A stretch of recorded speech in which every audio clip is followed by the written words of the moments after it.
Online class में आपका हार्दिक स्वागत है।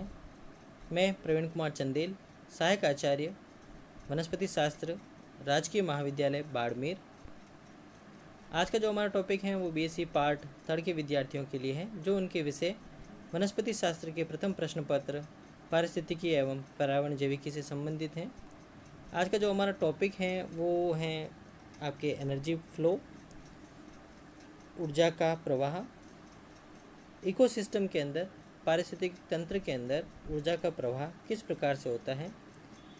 तो ये टॉपिक जय नारायण विश्वविद्यालय के पाठ्यक्रम अनुसार इनके प्रश्न पत्र की इकाई द्वितीय में शामिल किया गया है।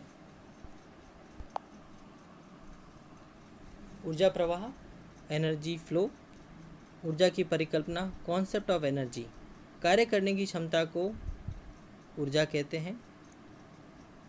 जीव को जैविक क्रियाओं, बायोलॉजिकल एक्टिविटीज़ के लिए ऊर्जा की आवश्यकता होती है, जिसे कि ऊर्जा के मुख्य स्रोत सूर्य से प्राप्त किया जा सकता है। पादप उत्पादक प्रकाश संश्लेषण की क्रिया द्वारा सौर ऊर्जा का रूपांतरण रासायनिक ऊर्जा में कर देते हैं। यह मुख्यतः कार्बोहाइड्रेट के रूप में पादप ऊतकों में संचित हो जाती हैं तथा उपापचयी क्रियाओं के फलस्वरूप यांत्रिक व ऊष्मा रूपों में रूपांतरित हो जाती हैं। जैविक जगत में ऊर्जा प्रवाह सूर्य से पादपों, स्वपोषी पादप व पादपों से विषमपोषी जैसे सूक्ष्म जीव, जानवर, मनुष्य आदि में होता रहता है। तो जो ऊर्जा का प्रवाह है वो इकोसिस्टम के अंदर या पारिस्थितिक तंत्र में किस प्रकार से होता है उसके बारे में बात करेंगे। तो जो ऊर्जा का जो मुख्य स्रोत है पारिस्थितिक तंत्र के अंदर, चाहे किसी भी पारिस्थितिक तंत्र की बात करें हम, घास स्थलीय पारिस्थितिक तंत्र, वन पारिस्थितिक तंत्र, तालाब पारिस्थितिक तंत्र, सभी में जो ऊर्जा का जो स्रोत है वो आपके सूर्य है। और सूर्य से जो रेडिएशन एनर्जी है, विकिरण ऊर्जा है, उसको जो प्रोड्यूसर्स हैं प्लांट्स और एल्गी और फोटोसिंथेटिक बैक्टीरिया हैं, वो फोटोसिंथेसिस प्रोसेस, प्रकाश संश्लेषण के द्वारा रासायनिक ऊर्जा के अंदर परिवर्तित कर देते हैं। और इस रासायनिक ऊर्जा का उपयोग विभिन्न स्तर के उपभोक्ताओं के द्वारा किया जाता है। और डायग्राम में हम देख सकते हैं कि सूर्य से हमें विकिरण ऊर्जा प्राप्त होती है, जिसको उत्पादक यूज करते हैं, प्रोड्यूसर्स, और मेटाबॉलिज्म के द्वारा कुछ उसका भाग ऊष्मा ऊर्जा के रूप में लिबरेट हो जाता है।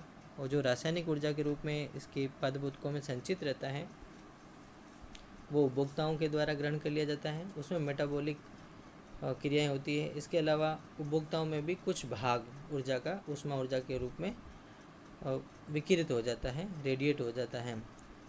इसके अलावा उत्पादक और उपभोक्ता के ऊपर अपघटक कार्य करते हैं, डिकम्पोजर्स, उसमें भी मेटाबॉलिक प्रोसेस चलते हैं, उपापचय चलते हैं, उनके द्वारा भी कुछ भाग ऊष्मा ऊर्जा के रूप में विकिरित होता है।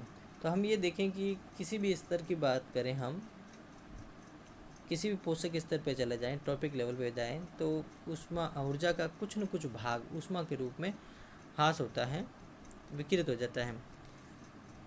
इस प्रकार ऊर्जा परिकल्पना में सूर्य से प्राप्त ऊर्जा का रूपांतरण रासायनिक ऊर्जा में तथा रासायनिक ऊर्जा यांत्रिक ऊर्जा कार्य क्षमता में बदलती रहती है, अर्थात पारिस्थितिक तंत्र में ऊर्जा प्रवाह होता है। ऊर्जा प्रवाह सामान्यतः किसी भी पारिस्थितिक तंत्र में ऊर्जा का प्रवाह का अध्ययन निम्नलिखित 3 बिंदुओं पर आधारित है। किसी भी तंत्र विशेष की इकाई क्षेत्र में इकाई समय में पहुंचने वाली ऊर्जा की मात्रा क्या है। उपरोक्त ऊर्जा का कितना भाग पौधों द्वारा रासायनिक पदार्थों के रूप में परिवर्तित कर संचित किया जा रहा है। और तीसरा, पोषण स्तरों में प्रवाहित होने वाली ऊर्जा की मात्रा तथा दिशा क्या है। प्रकृति में सभी सजीवों के जीवन की समस्त जैविक क्रियाओं के संपादन हेतु ऊर्जा की आवश्यकता होती है। इस ऊर्जा का मुख्य स्रोत सूर्य का प्रकाश है। प्रकाश की किरणें वायुमंडल से गुजरती हुई जब पृथ्वी पर पहुंचती है तो इसके लगभग 34% भाग को बादल एवं धूल के कण परावर्तित कर देते हैं, रिफ्लेक्ट कर देते हैं। 19% भाग वायुमंडलीय गैसों, जल वाष्प एवं ओजोन द्वारा अवशोषित कर लिया जाता है, एब्जॉर्ब कर लिया जाता है।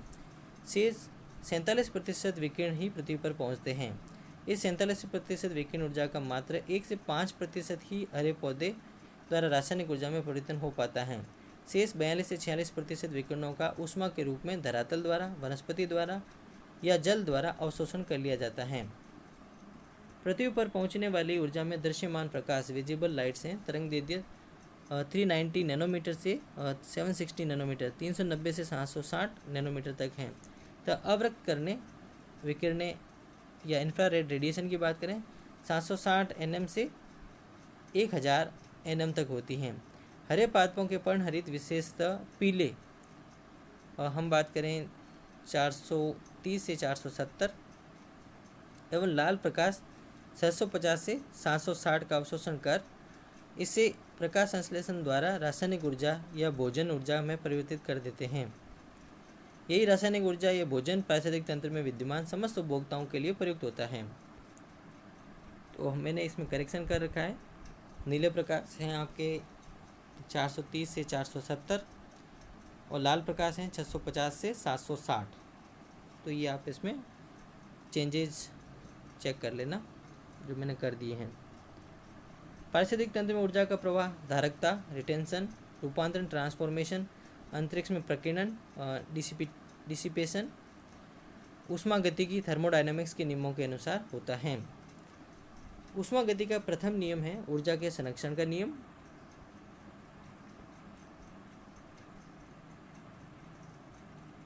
ऊर्जा के संरक्षण का नियम क्या कहता है? तो हम ये कहें कि the law of conservation of energy कहता है कि इसके द्वारा ऊर्जा का न तो निर्माण किया जा सकता है तथा न ही इसे नष्ट किया जा सकता है। हालांकि ऊर्जा का एक अवस्था से दूसरी अवस्था में परिवर्तन हो सकता है, एक रूप से दूसरे रूप में परिवर्तन ट्रांसफॉर्मेशन हो सकता है, जिसे ऊर्जा रूपांतरण या एनर्जी ट्रांसफॉर्मेशन कहते हैं। उदाहरण के लिए हरे पादप जो ग्रीन प्लांट्स हैं प्रकाश ऊर्जा को रासायनिक ऊर्जा में परिवर्तित करते हैं। यही रासायनिक ऊर्जा श्वसन क्रिया के कारण ऊष्मा ऊर्जा में परिवर्तित हो जाती है। जो द्वितीय नियम है ऊष्मा गति का, थर्मोडायनेमिक्स का, वो कहता है कि द्वितीय नियम एंट्रोपी का नियम है, द लॉ ऑफ एंट्रोपी। इस नियम के अनुसार जब ऊर्जा को एक रूप से दूसरे रूप में रूपांतरित किया जाता है तो ऊर्जा का ह्रास होता है। यह क्षय हुई ऊर्जा ऊष्मा के रूप में वायुमंडल में विकिरित होती है। अतः ऊर्जा का कोई भी रूपांतरण 100% दक्षता से नहीं होता, एफिशिएंट नहीं होता है। उदाहरण के लिए पौधे प्रकाश को उदाहरण के लिए अगर हम बात करें कि जो पौधे होते हैं वो प्रकाश ऊर्जा को प्रकाश संश्लेषण के द्वारा रासायनिक ऊर्जा में रूपांतरित करते हैं। यह रूपांतरण सदैव कुछ ऊर्जा का ऊष्मा के रूप में हाथ से संबंधित है। यहाँ पौधों को प्राप्त होने वाली संपूर्ण प्रकाश ऊर्जा भोजन में संश्लेषित नहीं हो पाती है। इसी प्रकार कोई भी जीव भोजन द्वारा प्राप्त की गई समस्त ऊर्जा को अपने शरीर में एकत्रित नहीं कर सकता है। विभिन्न अनुसंधानों रिसर्च से ज्ञात हुआ है कि कोई भी जीव प्राप्त की गई ऊर्जा के औसतन 10% से अधिक ऊर्जा अपने शरीर में निर्माण में प्रयोग नहीं कर पाता है। यह कहा जाए कि खाद्य श्रृंखला में ऊर्जा के स्थानांतरण में लगभग 10% ऊर्जा ही पोषण स्तर के जीवों द्वारा संग्रहित की जाती है तथा शेष 90% ऊर्जा का ऊष्मा के रूप में अपव्यय होता है।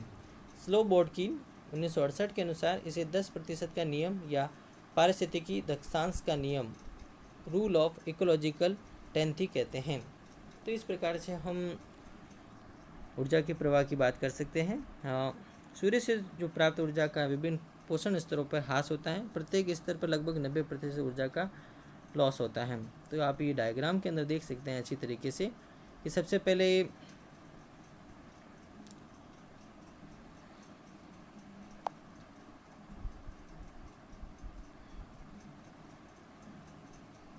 जो हमें सनलाइट मिल रही है, हमने कहा कि 10,000 किलो कैलोरी है, तो इसमें से 800 किलो कैलोरी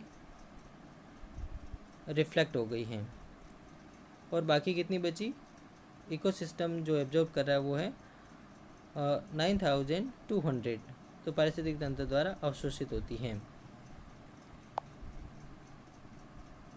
इसके बाद हम देखें कि 9,100 is lost as a heat by evaporation, convection etcetera. ऊष्मा के व्यय के अंदर देख सकते हैं, यहाँ पर आपको दिखा रखा है। तो अब हमारे पास कितनी बची? केवल फोटोसिंथेसिस के अंदर जो गई है इकोसिस्टम से प्रोड्यूसर्स के पास केवल 100 किलो कैलोरी गई प्रकाश संश्लेषण में। इसमें से भी अगर ये आप देखें कि 50% हिस्सा श्वसन में व्यय हो गया और 40% हैं जो पादप के अपघटकों को डिकम्पोजर्स के रूप में चला गया। तो पीछे कितना बताया, कंज्यूमर्स के पास में केवल 10 किलो कैलोरी। तो 10 किलो कैलोरी में से भी अगर हम बात करें कि जो सेकेंडरी कंज्यूमर्स हैं उसके पास केवल 1 किलो कैलोरी आ रही है, और प्राइमरी कंज्यूमर्स के जो श्वसन के अंदर व्यय कर दिया है वो आपका 4 किलो कैलोरी है, और 5 किलो कैलोरी जो डिकम्पोजर्स है उसके पास चली गई। तो 4 और 5 9 हो गए, तो 10 में से 9 व्यय हो गया। केवल 1 किलो कैलोरी सेकेंडरी कंज्यूमर्स के पास गई है। इसी प्रकार से सेकेंडरी कंज्यूमर्स की बात करें तो उसके पास से जो 1 किलो कैलोरी है उसमें से 0.4 रेस्पिरेशन में खर्च हो गया है, और 0.5 कार्निवोरस डिकम्पोजर्स के पास चले गए हैं, मांसाहारियों के अपघटों के पास। तो इसमें से केवल टर्सरी के पास में केवल आप ये देखें कि 0.1 किलो कैलोरी तृतीयक उपभोक्ता के पास पहुंची हैं। और इसमें भी अगर हम वापस देख लें तो 0.05 रेस्पिरेशन में वह हो गया है, और 0.05 टॉप कार्निवोरस के शीर्ष अपघटों के जो डिकम्पोजर्स हैं टॉप कार्निवोरस के टॉप कंज्यूमर्स के उसमें यूज हो गए हैं। तो पूरा का पूरा आप देख सकते हैं कि पूरा खर्च हो गया है। आप इसकी कैलकुलेशन देख सकते हैं पूरी। अपघटों के लिए कुल योग हो गया है आपका 45.55, और श्वसन में जो कुल व्यय हो गया है वो आपका 54.45। तो इस प्रकार से टोटल 100 और लॉस्ट एज हीट ऊष्मा के रूप में पूरा व्यय हो गया है। तो प्रत्येक पोषक स्तर पे अगर हम देखें तो केवल 10% भाग आता है। अगर हमने 100 यूज किया है तो 10 किलो कैलोरी आएगी, और अगर हम 10 किलो कैलोरी यूज ली हैं तो हमें 1 किलो कैलोरी मिलेगी, और 1 किलो कैलोरी अगर हमने यूज कर ली तो हमें केवल 0.1 किलो कैलोरी ही आगे ट्रांसमिटेड होगी। तो इस प्रकार से 90% ऊर्जा का ह्रास ऊष्मा के रूप में होता है। तो ये ऊर्जा के बारे में कुछ जानकारी थी। अब हम बात करते हैं ऊर्जा प्रवाह के मॉडल्स ऑफ एनर्जी फ्लो। विभिन्न पारिस्थितिक तंत्र में ऊर्जा प्रवाह के संभावित परिपथों को स्पष्ट करने के उद्देश्य से कई मॉडल प्रस्तुत किए गए। कुछ चर्चित मॉडल निम्नलिखित हैं। तो मॉडल्स के द्वारा एनर्जी फ्लो को समझाया गया है आपके। इसमें सबसे पहला मॉडल आता है ऊर्जा प्रवाह का लिंडेमैन मॉडल। और सर्वप्रथम लिंडेमैन ने 1942 के अंदर मिनेसोटा के सीडार वोग नामक झील के पारिस्थितिक तंत्र के विभिन्न पोषण स्तरों से ऊर्जा के प्रवाह का मॉडल प्रस्तुत किया था। तो लिंडेमैन का जो वर्क था वो मिनेसोटा की सीडार वोग झील थी, और उसको एक इकोसिस्टम के रूप में मानते हुए इन्होंने विभिन्न पोषण स्तरों पर ऊर्जा के प्रवाह का मॉडल दिया था। ऊर्जा गतिकी की धारणा प्रतिपादित की जिसे पोष गतिकी टॉपिक डायनामिक्स कहते हैं। उसने मॉडल में ऊर्जा के प्रवेश, प्रवाह तथा तंत्र में होने वाले अपव्यय होने वाली ऊर्जा को संकेतों से दर्शाया। और इसमें हम डायग्राम में देख सकते हैं कि सोलर एनर्जी एंटर कर रही है इकोसिस्टम के अंदर, और फिर एब्जॉर्ब आपकी λ1 है आपकी। इसके साथ में सोलर एनर्जी से जो एनर्जी आई है वो एब्जॉर्ब होने के बाद में कुछ हिस्सा आउटर स्पेस में रेडिएशन से चला गया है। तो ये देखें कि सोलर एनर्जी से एब्जॉर्ब एनर्जी। फिर हम देखें कि जो ये आपके सिंबल दिखा रखे हैं पोषण स्तर, अलग अलग पोषण स्तर दिखा रखे हैं। ये पहला है, ये दूसरा पोषण स्तर, ये तीसरा पोषण स्तर है। तो आप ये देखें कि ये जो λ1 जो यूज हुई थी हमारे पास, तो ये λ1 फर्स्ट जो टॉपिक लेवल है प्रथम पोषण स्तर उसको प्राप्त हुई। λ1 से कुछ हिस्सा आप ये देखें कि हीट के रूप में लॉस हो रहा है, और बाकी का हिस्सा आप देखें कि किसके पास गया, सेकेंडरी कंज्यूमर्स के पास में, और सेकेंडरी कंज्यूमर से λ3 टॉप कंज्यूमर्स के पास गया है। और जितने भी जो ट्रॉफिक लेवल्स हैं उनके द्वारा आप ये देखें कि रेस्पिरेशन के द्वारा हीट लॉस हो रहा है, चाहे वो लेमडा फर्स्ट लेवल हो, लेमडा सेकेंड लेवल हो या लेमडा थर्ड लेवल हो, तीनों लेवल पे ही आपको रेस्पिरेशन के रूप में हीट का लॉस दिखाई देता है। तो ये लिंडेमैन का मॉडल था। उसके प्रारूप के अनुसार किसी भी पारिस्थितिक तंत्र के प्रत्येक पोषण स्तर में ऊर्जा तथा ऊर्जा के रूपांतरण की दक्षता का ज्ञान हो तो उसके सभी कार्यों का ऊर्जा के आधार पर विवेचन किया जा सकता है। दूसरा जो मॉडल है वो है आपके ऊर्जा प्रवाह का ओडम या एक दिश model, uni direction model of Odum, और 1963 में दिया गया। किसी भी पारिस्थितिक तंत्र में ऊर्जा का प्रवाह एक दिश होता है, यूनि डायरेक्शनल होता है। ओडम 1963 द्वारा दिए गए ऊर्जा प्रवाह को चित्र की सहायता से भलीभांति स्पष्ट किया गया है। चित्र में दो चीज़ें दिखाई गई हैं, बॉक्सेज हैं, बक्से हैं जिसको हम जैव भार के रूप में दिखाई देते हैं या पोषण स्तर के रूप में दिखाएंगे, और जो पाइप्स हैं या नलिकाएँ हैं जिनको हम जैविक इकाइयों के बीच ऊर्जा प्रवाह को प्रदर्शित करते हैं। तो बॉक्सेस जैव भार को और जो पाइप्स हैं वो एनर्जी फ्लो को इंडिकेट करते हैं। प्रारूप के अनुसार हरे पौधे उत्पादकों का कुल 3000 किलो कैलोरी सूर्य का प्रकाश प्राप्त करते हैं। इनमें से लगभग 50% 1500 किलो कैलोरी पौधों द्वारा अवशोषित होता है, और जिसका मात्र 1% 15 किलो कैलोरी ही प्रथम पोषण स्तर पर भोजन ऊर्जा या रासायनिक ऊर्जा में परिवर्तित होता है। तो इसमें आप ये बॉक्सेज और पाइप वाला मॉडल देख सकते हैं कि जो ग्रीन प्लांट है, जो सबसे बड़ा बॉक्स दिखाई दे रखा है आपके यहाँ ग्रीन प्लांट का, तो जो सनलाइट आ रही है टोटल लाइट,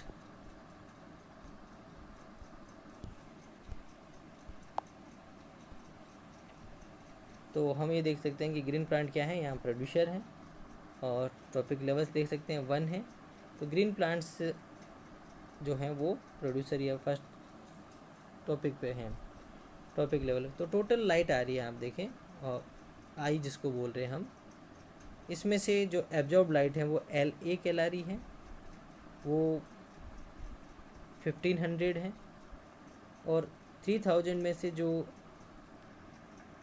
1500 दूसरी वाली थी L पे हमने कहा कि 3000 किलो कैलोरी यूज हो रही है, जिसमें से 1500 LA है, लाइट एब्जॉर्ब्ड है, और 1500 हीट लॉस के रूप में आप निकल जाती हैं।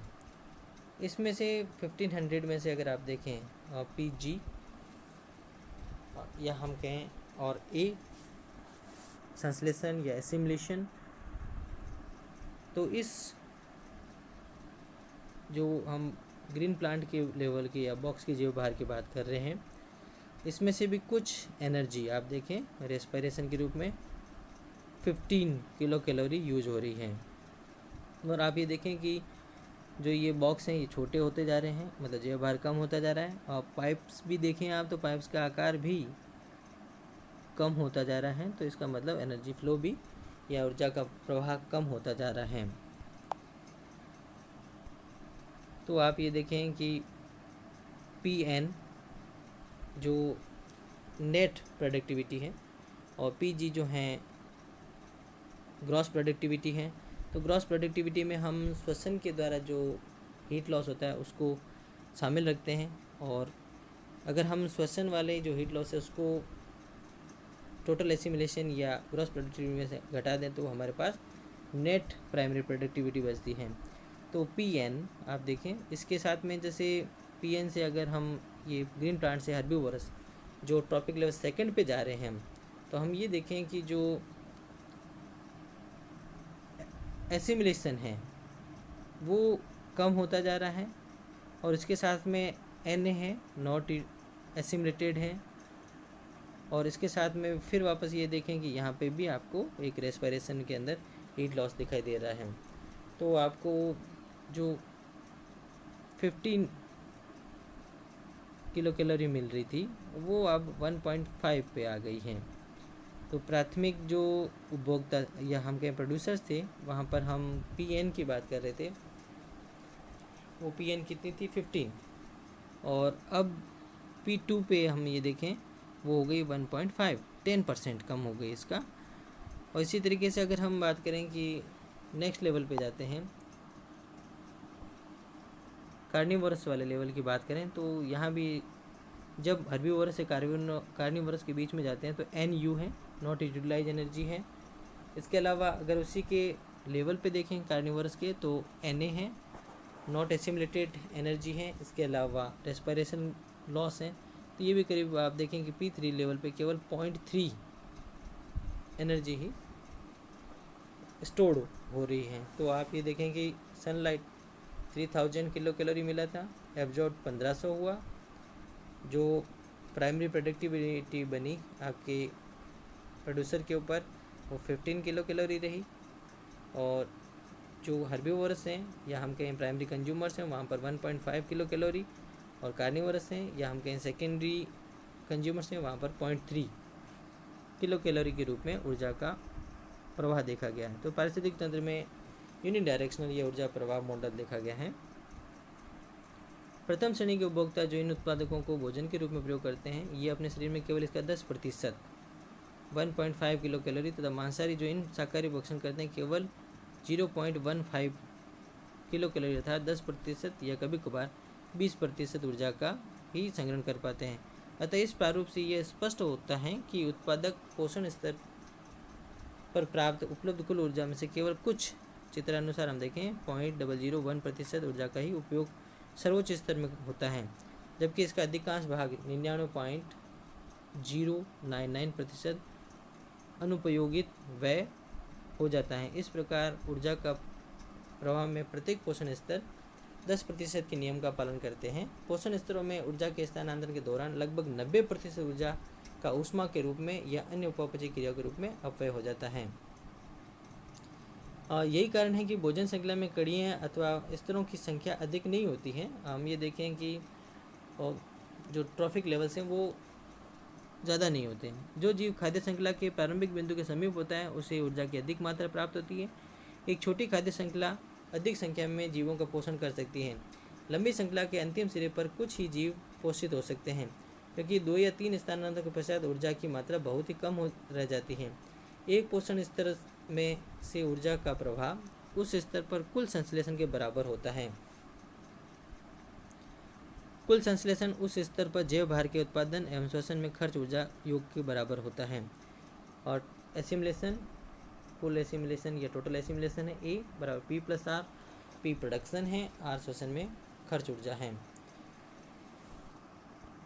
तीसरा जो मॉडल है वो है ऊर्जा प्रवाह का ओडम 1968 का सार्वत्रिक मॉडल है, universal model of energy flow. Odum 1968 ने पारिस्थितिक तंत्र में ऊर्जा प्रवाह का एक अन्य मॉडल प्रस्तुत किया जिसे सार्वत्रिक मॉडल कहते हैं। यह समस्त जैविक घटकों जैसे पादपों, जंतुओं, सूक्ष्म जीवों, व्यष्टि जीव, समष्टि पोषण समूह आदि पर लागू होता है। डायग्राम में हम देख सकते हैं छायादार बॉक्स B है,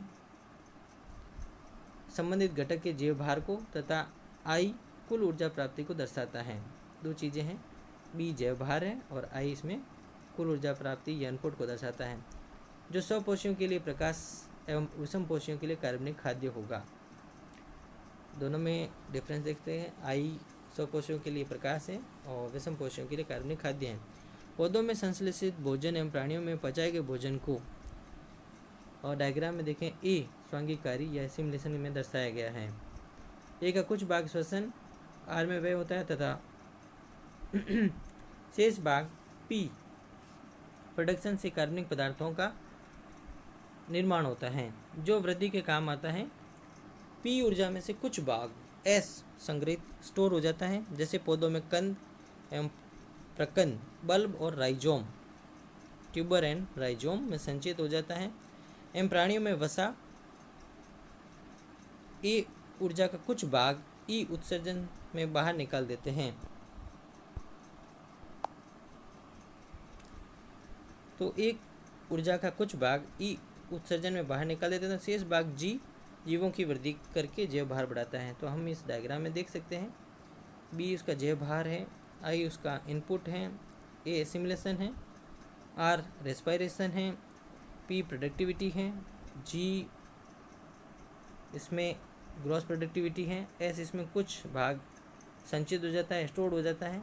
तो इसी प्रकार से आगे के जो बॉक्स हैं वो आप देखें कि छोटे होते जा रहे हैं, जो भार कम होता जा रहा है, और पाइप जो हैं वो भी पतले होते जा रहे हैं। इसका मतलब ऊर्जा का प्रवाह कम होता जा रहा है। और प्रत्येक स्तर पर आप देख सकते हैं कि नीचे आर है, रेस्पिरेटरी लॉस है, और यहाँ पर आपके नॉट एसिमुलेटेड पार्ट है एनर्जी का, जो ट्रांसफॉर्म नहीं होता है। और एक और मॉडल दिया गया, और सबसे लास्ट में ऊर्जा प्रवाह का ओडम का 1983 का वाई आकृति मॉडल। ओडम ने 1983 में एक वाई आकृति वाई शेप्ड मॉडल भी ऊर्जा प्रवाह के संदर्भ में प्रस्तुत किया। यह इसके सार्वत्रिक मॉडल पर ही आधारित है तथा पोषण स्तरों पर उत्पादकता को स्पष्ट रूप से प्रदर्शित करता है। यह प्रारूप निम्न 3 बिंदुओं को पारिस्थितिक तंत्र में ऊर्जा प्रवाह के संदर्भ में स्पष्ट करता है। यह मॉडल पारिस्थितिक तंत्र के मुख्य स्तरों के प्रमाण प्रस्तुत करता है। समयावधिक दिक या स्थान दोनों में चरण व अपरदी ग्रेजिंग एवं डेट्रिटस खाद्य श्रृंखला को विलग रूप से इंगित करता है। इससे स्पष्ट होता है कि लघु व गुरु उपभोक्ताओं के आकार व उपापचयी संबंधों में अत्यधिक भिन्नता मिलती है। यहाँ कुछ सिंबल यूज किए गए हैं। एसआर सूर्य या सौर विकिरण है, जीपीपी ग्रॉस प्राइमरी प्रोडक्टिविटी है, एनपीपी नेट प्राइमरी प्रोडक्टिविटी है, आर रेस्पिरेशन है, पीसी प्राथमिक उपभोक्ता है, एससी सेकेंडरी कंज्यूमर्स हैं, टीसी टर्सरी कंज्यूमर्स हैं, डी डिकम्पोजर्स हैं, और एस स्टोरेज या संचित हैं। तो आप ये डायग्राम देखें। सबसे पहले उसमें से कुछ भाग नॉन रेस्पिरेटरी लॉस होता है और कुछ भाग जीपीपी में कन्वर्ट होता है। फिर जीपीपी से कुछ भाग एनपीपी बनता है, कुछ आर के अंदर लॉस हो जाता है। तो ये आप ये देख सकते हैं, पूरा जो आपको दिखा रखा है यहाँ पर बॉक्स, ये पूरा आपका प्रोड्यूसर है, उत्पादक हैं। उत्पादक लेवल पे आपको सारी चीज़ें क्लियर दिखाई दे रही हैं। फिर जैसे ये हम बात करें कि जो आगे की जो चेन है उसके अंदर आप देखें पीसी प्राइमरी कंज्यूमर है, एससी सेकेंडरी कंज्यूमर है, और टीसी टर्सरी कंज्यूमर्स हैं। पीसी को हम हर्बीवोरस भी कहते हैं और एससी और टीसी को हम कार्निवोरस भी कहते हैं। तो इसके द्वारा जो आपको देखें कि जो एनपीपी हैं वो पीसी को प्राप्त हुई हैं, और पीसी के द्वारा आप ये देखें कि एक जो ब्रांच यहाँ हैं वो डिकम्पोजर्स के पास जा रही हैं। और इसके अलावा यहाँ पर इसमें आर जो है वो रेस्पिरेटरी लॉस दिखाई दे रहा है। तो पीसी प्राइमरी कंज्यूमर लेवल पे हम देखें या हर्बीवोरस लेवल पे देखें कि कुछ भाग तो रेस्पिरेटरी लॉस हो रहा है और कुछ भाग आपके सेकेंडरी कंज्यूमर्स के पास प्राप्त हो रहा है, और कुछ उसका जब डिकम्पोज हो रहा है वो तो अपघटक के रूप में प्राप्त होता है। इसी तरीके से अगर हम एससी की बात करें, सेकेंडरी कंज्यूमर्स की, द्वितीय उपभोक्ता की, तो यहाँ भी एक भाग इसकी आप देखें आर के रूप में है, रेस्पिरेटरी लॉस है, और एक भाग इसका टर्सरी जो कंज्यूमर्स हैं उसके पास जा रहा है, तृतीय उपभोक्ता के पास, और एक भाग इसका डिकम्पोजर्स के पास जा रहा है। इसी प्रकार से अगर हम टर्सरी कंज्यूमर्स की बात करें तो इसका एक भाग रेस्पिरेटरी लॉस हो रहा है, और इसके अपघटकों द्वारा जब इसका अपघटन होता है तो उसको एनर्जी प्राप्त हो रही है। तो आप ये देख सकते हैं कि जो टर्सरी कंज्यूमर्स हैं वहाँ तक आप प्रत्येक लेवल पे, चाहे वो हमारा प्रोड्यूसर लेवल था, प्रोड्यूसर लेवल, तो प्रोड्यूसर लेवल पे भी हमने देखा कि रेस्पिरेटरी लॉस है और अपघटकों के द्वारा जो इसके अंदर एनर्जी का लॉस हो रहा है, तो रेस्पिरेटरी लॉस और डिकम्पोजर लॉस है। इसके अलावा इसका जो एनपीपी है वो हमें प्राइमरी कंज्यूमर्स को मिला। प्राइमरी कंज्यूमर्स पे भी हम देख सकते हैं रेस्पिरेटरी लॉस और डिकम्पोजर लॉस। इसके अलावा इसका जो बचा हुआ भाग है वो एससी या सेकेंडरी कंज्यूमर्स को मिला। सेकेंडरी कंज्यूमर्स पे भी हम देख सकते हैं रेस्पिरेटरी लॉस हैं और डिकम्पोजर्स के रूप में एनर्जी का लॉस है। इसके बचा हुआ भाग टर्सरी कंज्यूमर्स को ट्रांसमिटेड होता है, ट्रांसफर्ड होता है। टर्सरी कंज्यूमर्स में भी रेस्पिरेटरी लॉस दिखाया गया है और डिकम्पोजर्स के द्वारा ऊर्जा का लॉस दिखाया गया है। और इसके अलावा जो डिकम्पोजर्स हैं उसका खुद का जो है वो एनर्जी रेस्पिरेटरी लॉस होता है। और इसके अलावा ये देखा गया है कि जो डिकम्पोजर्स के द्वारा कुछ भाग स्टोर कर देते हैं, या हम कहेंगे प्लांट का कुछ भाग ऐसा है जो स्टोर हो जाता है ट्यूबर्स के रूप में, या वो अगर एनर्जी जो चेन है या हम कहें ऊर्जा के प्रवाह से बाहर हो जाता है, एक्सपोर्ट हो जाता है, बाहर की तरफ निकल जाता है। तो इस प्रकार से जो ओडम के द्वारा जो 1983 में ये मॉडल दिया गया, वो काफ़ी चीज़ें एक्सप्लेन करता है। पारिस्थितिक तंत्र में ऊर्जा का प्रवाह का जो वायु मॉडल है 1983 का, वो काफ़ी चीज़ें स्पष्ट कर देता है कि इसमें टॉपिक लेवल कौन से हैं, इसके अंदर जो डिफरेंट टाइप की जो फूड चेन्स हैं, ग्रेजिंग एंड एटिटस, उसको भी स्पष्ट करता है। इसमें प्रोड्यूसर लेवल और जो कंज्यूमर्स लेवल हैं उसके ऊपर जो रेस्पिरेटरी लॉस हैं, डिकम्पोजर्स के रूप में लॉस हैं, उसके द्वारा जो संचित ऊर्जा है, सभी चीज़ों को स्पष्ट करता है। तो काफ़ी अच्छा मॉडल है जो एनर्जी फ्लो को बहुत अच्छी तरीके से समझाता है। थैंक यू, धन्यवाद। तो आप एनर्जी फ्लो के अंदर कुछ चीज़ें याद रखें कि रूल ऑफ इकोलॉजिकल 10 थी, स्लोबोडकीन। इसके अलावा different models, trophic dynamics Lindeman, और इसके अलावा आपके unidirectional model, universal model and Y model given by Odum. तो सारे मॉडल्स के बारे में आपको पता होना चाहिए, और जिस मॉडल के बारे में आपको क्वेश्चन पूछा जाए उसके बारे में आप उसका वर्णन कर अपना आंसर लिखें क्वेश्चन के अंदर।